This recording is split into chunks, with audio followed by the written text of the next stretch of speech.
Hey everybody, welcome to Carbon's DIY Garage.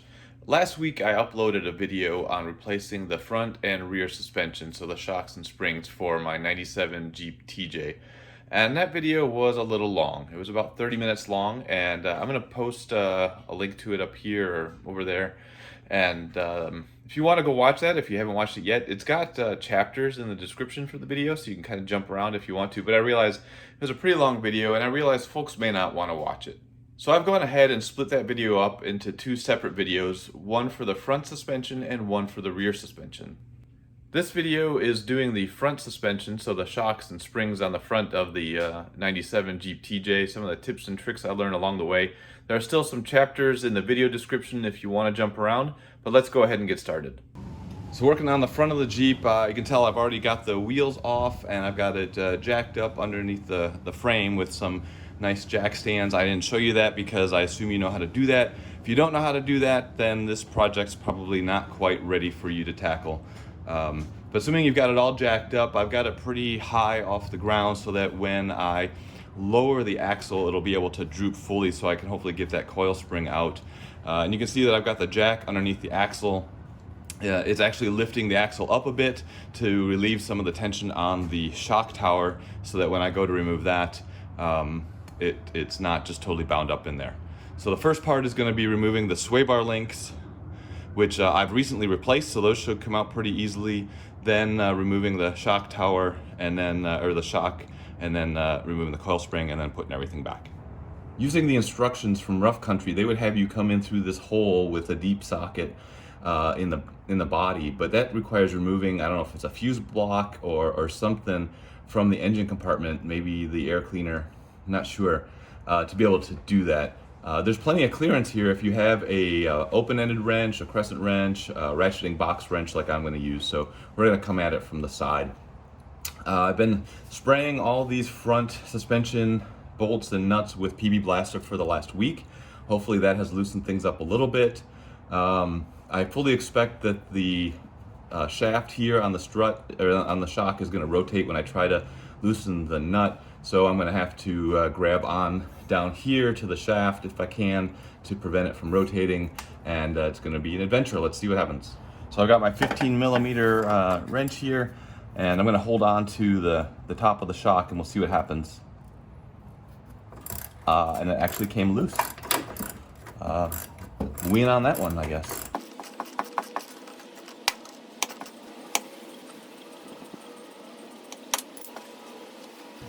The nut off, we take off the retainer grommet here at the top and just get that out of the way. And so now everything is off of the top of the shock perch.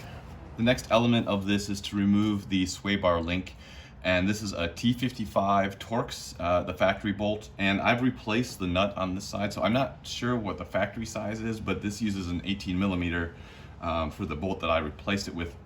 It's quite possible that the factory one is the same size.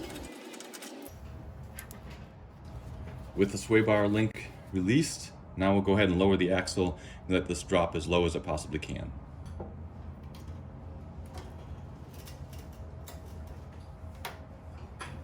On these lower shock bolts, they're really rusted in place for one thing.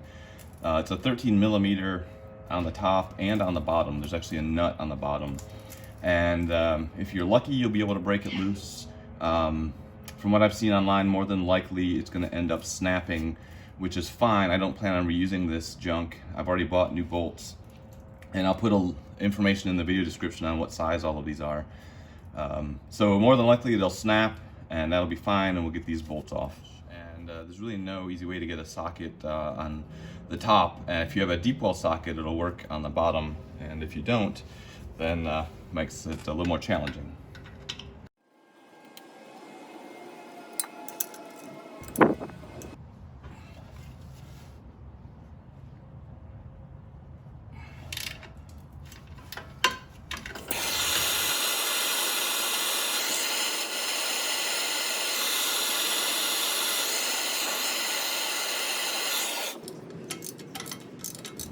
To try to get some more room to work on these lower shock bolts that aren't really cooperating, I'm going to remove the spring retainer and then get rid of the coil spring to just give me some more room. So this is a 13mm socket, and I'm just working it back and forth to get it to come loose. Trying not to snap it. With that spring retainer off, I'm going to try to get the coil spring out without having to use spring compressor.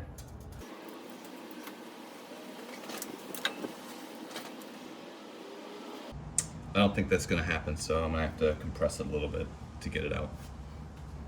Even though these are coil springs, you have to use strut spring compressors because there's no hole in the perch here for the coil spring compressor jack screw. So I've got these set up on opposite side. One of the nuts that you screw down on is over on this side, one's on this side, just because it's the best way for it to fit. Go slow, load it up evenly, only go as far as you have to in order to get the spring out. There's a lot of energy that's going to be put inside this thing. It can be really dangerous. I've got eye protection on. Don't know how much that'll really help if this comes flying apart, but eye protection and go slow.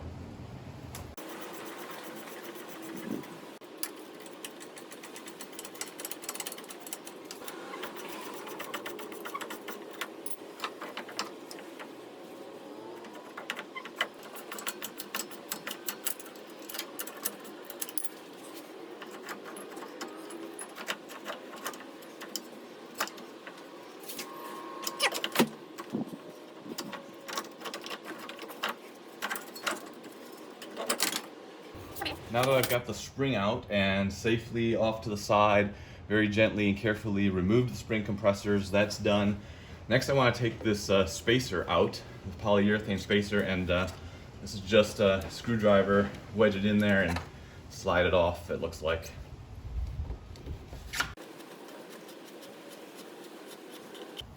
Alright, so there's the spacer that was on there.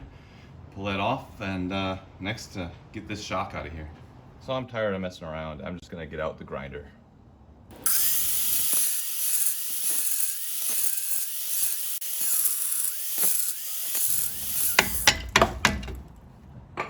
There we go.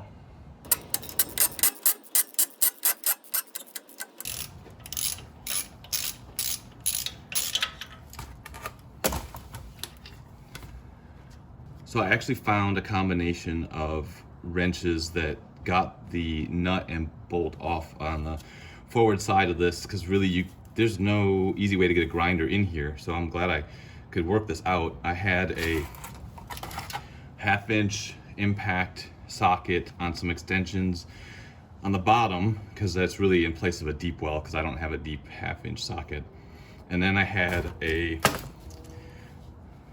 1/2-inch spark plug socket, because it's basically another deep 1/2-inch socket on a universal on my ratchet, and that let me get it in here because it's tight, and then also have a way to hold it because I don't have 3 hands. So that held it tight, and then I was able to go with the nut on the bottom, get it loose, and it came out. So that worked for me.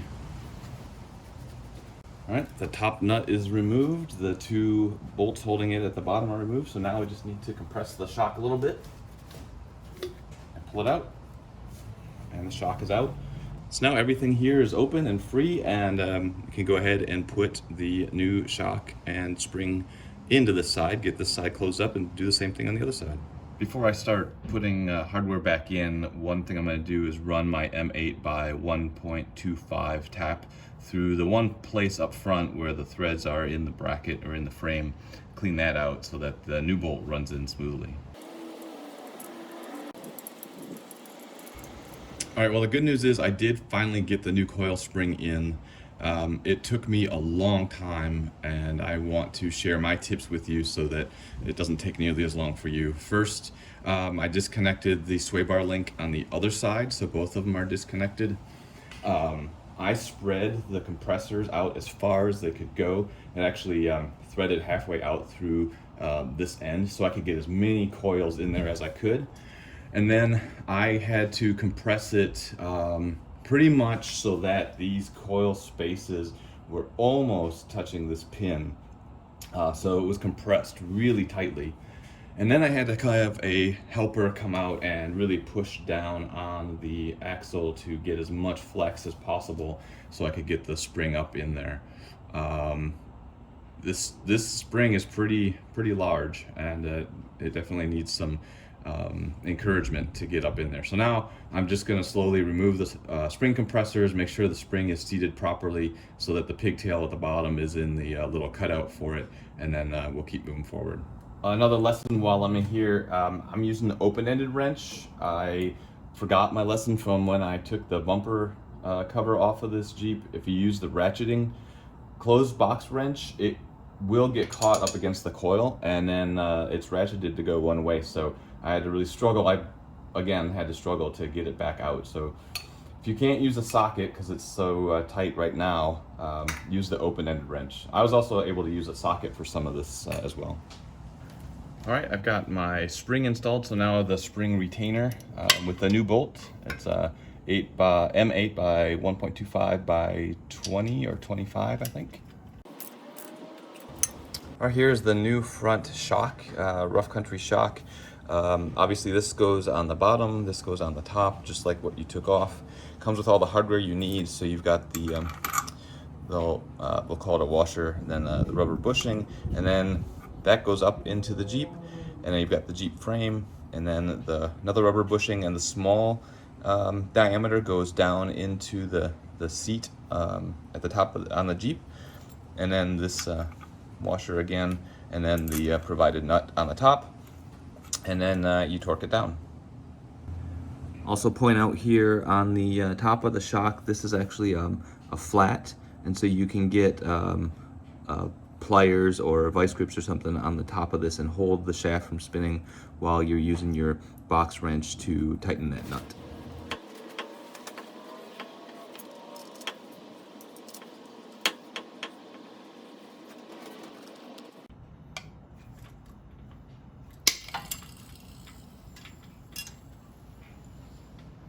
I know it's pretty hard to see, but the bottom of the shock, the torque there is 56 foot-pounds, and then the torque up here at the top is supposed to be 20 foot-pounds.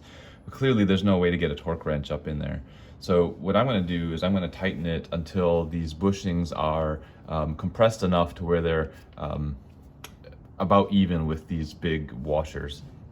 And so far I've just started, and the center shaft is not spinning, so I don't need to hold on to it, but I'll get the vice grips in there and hold it when I need to.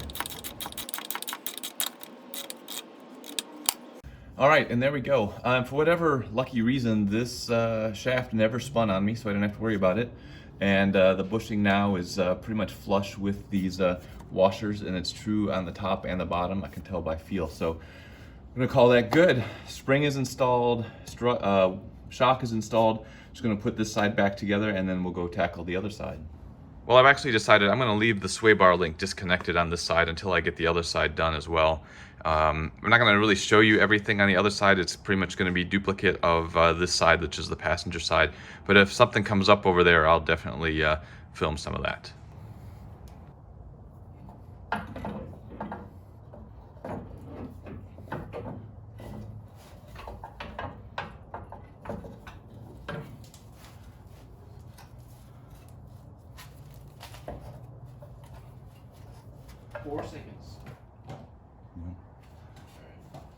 Thank you.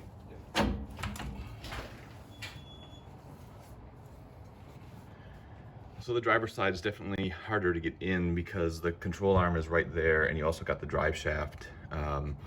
So you really have to compress the spring a lot. And so just to show you, there's really no gap between that pin that is part of the spring compressor and the coils of the spring. And we just wanted to get it in. So it's not in position right now. As you can see, that pigtail is actually supposed to go back here. So what I'm probably gonna do is just release the tension on the spring compressors and then reposition the spring compressors, because this bolt is in the way of the bracket. Can't just spin the spring, but we'll get it repositioned and keep moving forward.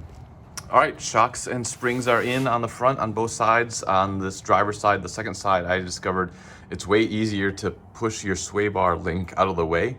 and bring the spring in from the front. I don't know if you can really do that on the other side because of all the drag link and everything that's connected over there, but at least on the driver's side, it's way easier to come in from that perspective. The only thing I've got left is I'm going to reconnect my sway bar links, put the tires back on, drop it back down. So as I was saying there at the end, I got the shocks and springs all set up in the front, and all that was left is to reconnect the front sway bar links, put the tires back on, and put it back down on the ground. So I hope this video has been helpful, useful, show you some tips and tricks. If you like this video, give it a thumbs up. If you're interested in seeing more of my content, go ahead and hit that subscribe button and the notification bell so you'll be one of the first to know when I post new videos. Thanks for watching, and we'll see you in the next one.